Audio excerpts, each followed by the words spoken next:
gusto nating malaman ng tao, walang pondo para sa Calamba to Bicol. Kung ano yung 142 billion na pinag-usapan doon, walang pondo yan. Yung Clark to Subic, walang pondo yan. Yung Tagum Davao Digos, 100 kilometers, walang pondo yan. Sometime in February of 2022, nagsulat si then Secretary Dominguez sa Chinese government.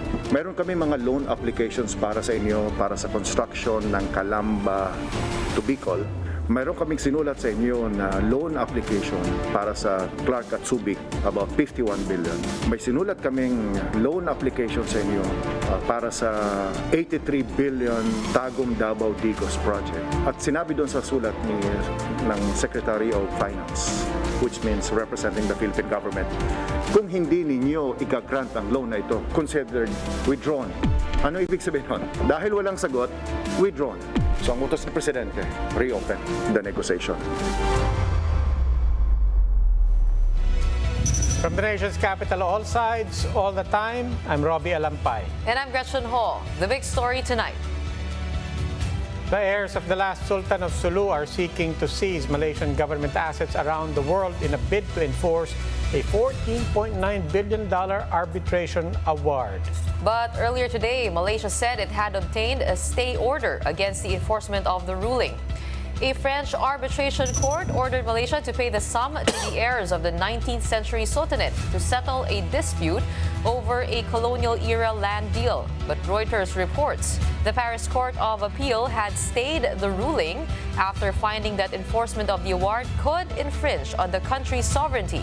Among the assets that the claimants are moving to seize are two Luxembourg-based units of Malaysian state oil firm Petronas. The oil company said it would defend its legal position after the quote baseless seizure of their assets. Let's hear more about this case with Sulu's Princess Jacel Kiram, the daughter of Sultan Jamalul Kiram. She is joining us via Zoom. Welcome to the big story, Princess Kiram. Yeah, hello Robbie, hello Gretchen. Thank you for having me. Una sa lahat, pagbati ng kapayapaan. Assalamualaikum warahmatullahi ta'ala wabarakatuh. Magandang gabi po sa inyo. First of all, your reaction to the stay order. And just to be clear, this was an order that was issued out of a court in France. Does it apply only in France or in other institutions worldwide? No, it's an arbitration ruling. And as far as I understand, members of the New York Convention has to abide with an arbitration ruling, with the arbitration court. So this is a ruling from an arbitration court that has to be followed. Ma'am, quick just a background dun sa case. It takes two to enter arbitration. Does that mean that this had the participation of Kuala Lumpur or any of the entities involved? Yeah, I think so. Ang alam ko lang meron, they wrote a letter to the court, but I'm not kasi privy to what our lawyers are doing. Na-surprise na lang kami when it came out in the news that there's an arbitration ruling favoring the Sultanate of Sulu in its claim to Sabah and asking Malaysia to pay $14.9 billion. Ma'am, the Malaysian government has said that this could infringe on their sovereignty. What would be the effect of this ruling on the Philippines' claim to Sabah? And can you enlighten us a bit about the land deal that happened back in 1878? Well, this claim, the victim here is the Sultanate of Sulu. The injustice here has been done to the Sultanate of Sulu when we leased the land and in 1878 to a company, a British North Brunei company. It's not even a country because this is owned by the Sultanate of Sulu. Sabah was given by the Sultanate of Brunei as a token of gratitude to the Sultanate of Sulu because it helped Brunei quell rebellion during those times. So as a token of gratitude, Sabah was given to the Sultanate of Sulu. And it was leased to a British North Brunei company in 1478, I think, ganyan.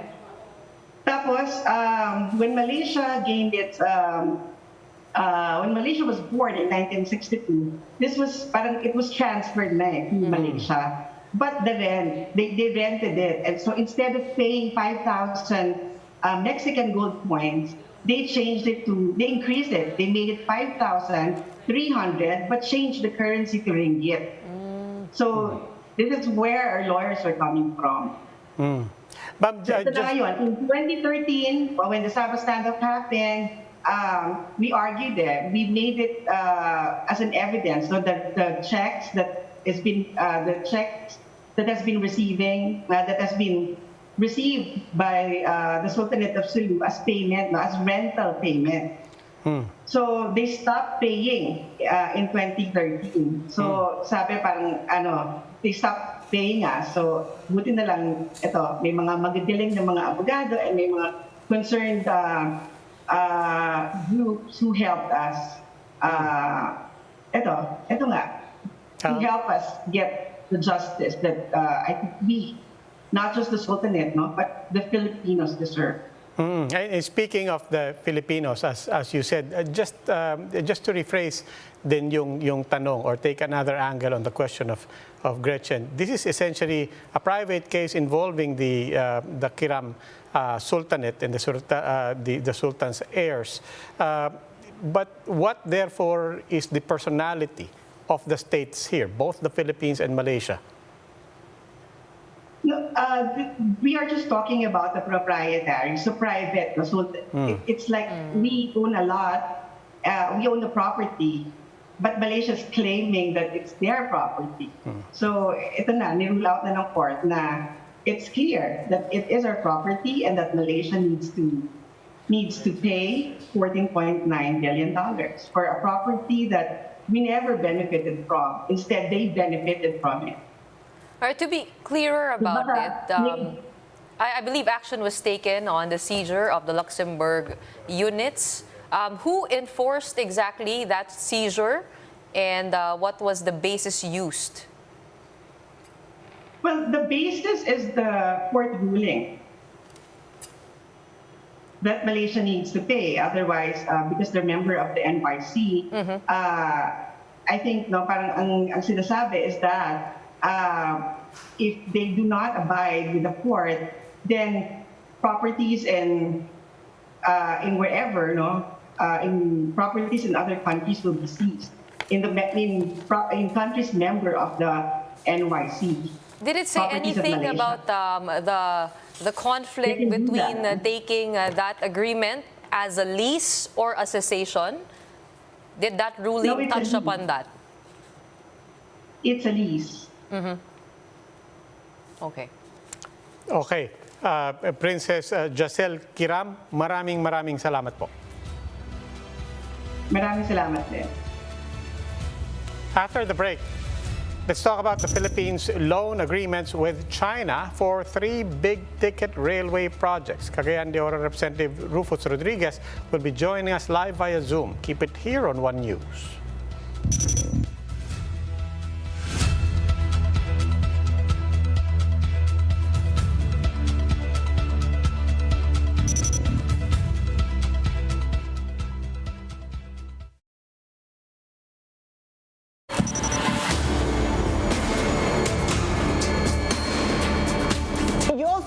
On the Philippine peso, 17 yellow at a time when oil prices are surging. Well, good morning, Haslinda, and good morning, Rich. We economists don't talk of weak or strong peso. We talk of competitive currency. And so, as shown by David, the peso has depreciated together with other currencies, and in fact, we have depreciated much less than the other currencies.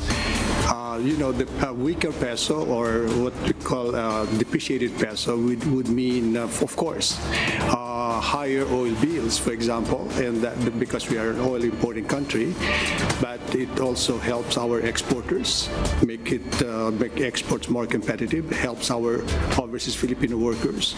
On the other hand, it imposes penalties on those who prefer, consumers who prefer imported goods, like what I call the Ferragamo crowd, right? And so it makes more expensive for them, and also for the travelers, Filipino travelers abroad. So there are winners and losers in any currency behavior. But as a matter of policy, we let the peso determine its own level. That is our first best defense.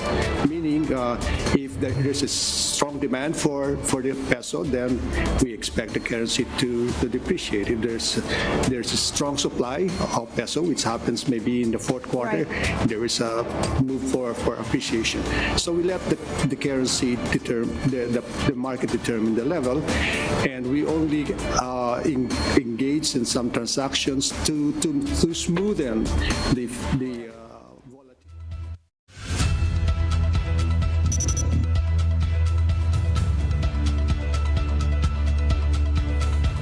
You're watching The Big Story here on One News. The Marcos administration now faces the challenge of securing funding for 3 major railway projects. Here's what we know. The government first submitted its loan application to China back in 2019 for the construction of the Calamba, Bicol, Clark to Subic, and Mindanao railway projects. But the Philippine government deemed the loan applications canceled after Beijing's refusal to respond to the matter despite numerous follow-ups. President Ferdinand Marcos Jr. is now eyeing both foreign and private sector support to fund these projects. For its part, the Transport Department admits government does not have enough budget to push through with the 3 railway projects on its own. Gusto nating malaman ng tao, walang pondo para sa Calamba to Bicol. Kung ano yung 142 billion na pinag-usapan doon, walang pondo yan. Yung Clark to Subic, walang pondo yan. Yung Tagum, Davao, Digos, 100 kilometers, walang pondo yan. Here to share his insights on the government's railway projects is Cagayan de Oro Representative Rufus Rodriguez. He's joining us live via Zoom. Welcome to The Big Story, Congressman Rodriguez. Mayong gabi, good evening, Robbie and Gretchen, and to all your viewers tonight for The Big Story. Mayong gabi, sir. Sir, to make a long story short, mukha namang inupuan lang ng China itong application. Nothing moved to the point that we had to essentially officially call what had already happened, which is that this is basically ignored and unacted upon. Is there any wisdom to even picking up the negotiation with China?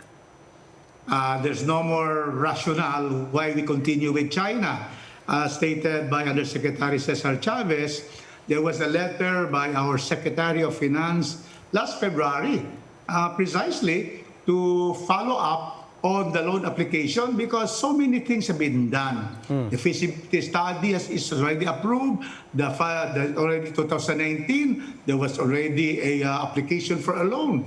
And then there was no answer to the letters, the final letters. Before that, there were also follow-ups, meaning that the request for the Chinese government to give and nominate, for example, 3 contractors we have chosen, and we will finally decide which to get, they did not answer. And that is why it compelled the national government to declare it as, as no more, as a loan that was not granted by China. So we have canceled it. And so therefore, it is clear that China failed in its promise to really finance these 3 railway projects. And that is why, especially because there is a Mindanao, the 3rd project there, is Mindanao, only 83 billion to start the first railway project in Mindanao in the Region 11 area from Tagum, Davao del Norte to Davao City to Digos in Davao Sur. I really strongly feel that we already would go to other sources of funds, meaning multilateral organizations like the World Bank, the Asian Development Bank, and of course, countries where we don't have any conflict. The problem, Robbie and Gretchen, with proceeding with China, if we continue negotiating with them and we need the money, for example, then there will be more strings attached to these loans. And there is a conflict between China and our country. And this is a Congressman, economic zone that they are intruding, that they are claiming. They do not even recognize the July 2016 decision of the Arbitral Tribunal in Den Haag. And that is why I call for the immediate negotiation with other agencies that can give such loans. Congressman, two-parter here. One is, very quickly, you mentioned our conflict with China. Is that essentially what caused all of this, and what essentially caused them to ignore the repeated reminders and the repeated, just the nudging from the government that, uy, nag-apply na kami, ilang beses na kami nagbibigay ng ano, it's all still enacted upon. Was that basically what caused all of this? And then, more importantly, to your second point, multilateral agencies, other countries, what about private sector funding? Also, the first one, yes, precisely, its actions would show, alam mo yung Mindanao Railway, Robbie, it is 6 years in the making. Pagubo pa lang ni President Duterte, there was already an order to make the feasibility study for that part of Mindanao. But I would like to tell you that even before the President Duterte came into power, we already in 2010, through the late Speaker Nograles, Prospero Boy Nograles, we were able to get funding for this first leg at the time, which should have been Cagayan de Oro, the Gendingan Airport, and then going to Iligan. But, the President, so there was a project study already, which was ready for funders. Now, the President came in, it was fine because that is his region, so 2016, start na. So 3 years yung study. Tapos 2019, application na talaga, tapos na yung groundwork. But now, look at what happened. 6 years in the making, China did not answer our letters, did not continue with the process of giving us the names of the contractors. Now, therefore, we can clearly see that China is not committed to finance these 3 projects. So therefore, I don't know the reason there. Would they say that it's in conflict? We have a conflict with them, or at the same time, it can also be a carrot that they're giving to us. But whatever it is now clear that they have dropped the ball. So therefore, wala na. So therefore, it is also to me a blessing, because when we continue with China, again, there will be strings attached. So as what you are asking, the second question is, yes, let us go to multilateral organizations like World Bank, Asia Development Bank, or countries where we don't have any big conflict, like the West Philippine Sea with China. So that is, for example, USAID. That is JICA with Japan, with the Korean agency, or the EU funds. That can be done. Or really, for Mindanao, it's only 83 billion. If you make it 3 years to implement that can be finished in 1 year. 3 years, it's only, Robbie and Gretchen, only 30 billion a year for 3 years. Now, our budget for this year is 5.2 trillion. And by next year, it will be higher. So that is what I'm saying. There are other possibilities, but let us now look to different funders rather than China, Robbie. Congressman, what are your thoughts on the so-called Chinese debt trap, and how vulnerable are we to that? That's also one. There are many experts which said that, first, we will fall on that trap. And then as many countries are, like Sri Lanka. So there are things that are quite true, no? So let us not have that. We cannot have so much from one country. But fortunately, of the loans and aid coming from other countries, Japan has 43%. China's only 6 to 7%. So that is why, there is that debt trap. But the real problem is that if we fight and we urge the presidency and the administration of President Ferdinand Bongbong Marcos Jr. to really assert our victory in the Hague Arbitral Tribunal, because we were quite soft on that during the administration of President Duterte. So now let us fight, because actually, in the hierarchy of rights of a sovereign nation, well, you can get some economic benefit, some social benefit, but the primary in the hierarchy of rights of a country is the sovereignty and the sovereign rights, and we have sovereign rights over the West Philippine Sea, which we should protect as the primordial aim of our country, Gretchen. Okay. Congressman, balikan ko lang yung kanina, I specifically, private sector participation in these projects, what do you think, what are the options there? And then beyond China, what does this all tell us about PPP versus ODA? Okay, so yes, these are possibilities of sources of funds. Yes, certainly we have big corporations and big businessmen, and we already have that program of PPP, as you have mentioned, Robbie. Public-private partnership. This can be done together because 83 billion, I'm just talking, I am really trying to bring about the fact that Mindanao, up to this time, has no railway, and we are the second biggest island, which is contiguous, no? In Luzon, especially in Manila, there is an East Rail, there is a West Rail, there is a South Rail, there's a North Rail. But Mindanao, not an inch of rail. And that is why I've been fighting for this since 2007 when I became congressman. So therefore, what I'm saying is that let us also take a look at Mindanao and have a pivot to Mindanao to also help the people from Mindanao, where I come from. So that is what I'm saying, that we have our businessmen, there is the PPP. Why not offer this to, first, of course, the multilateral? Because, of course, our local business are also in their big-ticket projects and their PPP. Now, but one particular source, possibility, is, of course, our big businessmen who are Filipinos who feel for the entire country and for Mindanao and also for the Laguna to Bicol and also for the Clark to Subic. All this.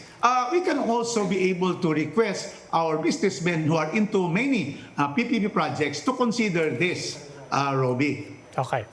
All right, maraming salamat, Congressman Rufus Rodriguez. Join us in the conversation. Our big question tonight: how should government fund its 3 pending railway projects? And still to come, the Filipinas, or the national women's football team, made history after winning their first AFF championship title. That and more when the big story returns. Keep it here on One News.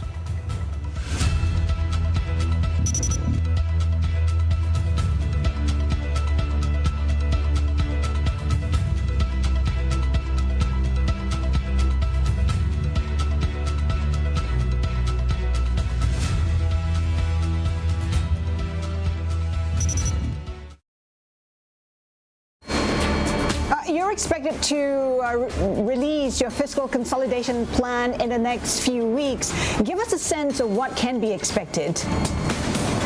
All right, this is the first time that we are going to do this, what I call the medium-term fiscal consolidation program. This will be for a period of 6 years, okay? But the first 3 years will be much more detailed because the current Congress has a life of only 3 years. So the plan is to raise or to increase revenue, not necessarily by having more taxes, because this government will leave behind a much sounder, a stronger tax system because of a series of tax reform that we've done in the last 5 years.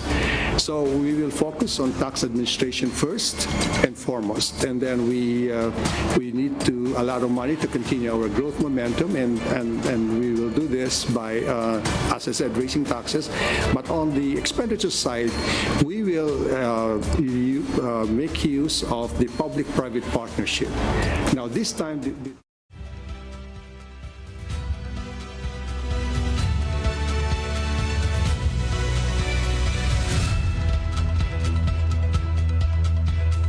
You're still watching The Big Story here on One News. Let's now take a look back at our big question tonight. How should the government fund its 3 pending railway projects? Here's what netizens had to say. Several netizens pointed out that the Philippine government should instead focus on getting the funding for the projects from other nations, specifically Japan. They say that dealing with China is not a good idea due to the ongoing territorial dispute with the country. Others, meanwhile, say that government should get its funding from the PPP. That's the Public-Private Partnership Program. But along with the PPP, Jeff Angara again mentions Japan, or the Japan International Cooperation Agency, or JICA, as well as the Korea International Cooperation Agency as possible sources of funding. And you may continue to join us in the conversation. Simply use the hashtag #TheBigStory, and then you follow us on Twitter and Facebook at OneNewsPH. Like earlier, comments or tweets will be featured as part of our agenda to include you, the public, in the big story. It's history, or her story, in the making, or should we say, as the Philippine women's football team achieved another milestone. The Filipinas brought home the 2022 AFF Women's Championship. A look into that historic performance in my report. There it is! The Philippines are your 2022 AFF Women's Champions! Nobody expected it to be the Philippine women's football team, not for the FIFA World Cup, nor for the AFF Championship Finals. But in every match that had them going up against Southeast Asia's football powerhouses, the Filipinas proved their mettle. On Sunday night, the Filipina Booters finally had their chance at gold versus Thailand in the AFF Women's Championship, a chance they would not let go of. In just the 8th minute, Jessica Coward delivered the first goal for the country with a header. And it's his ball. Goalwards! And it's the opener for the Philippines! And it's his ball. Midfield attacker Katrina Gil-Yu then doubled the lead at the 20th minute mark with a side foot shot that crept past the Thai keeper. Savitsky. All the way through. Gil-Yu! Second goal for the Philippines! And come the 89th minute, the Philippines lead striker Serena Bolden sealed the victory for the country with a header. Sarah Egersvik. Her delivery into the box. A third for the Philippines! Serena Bolden finally gets it!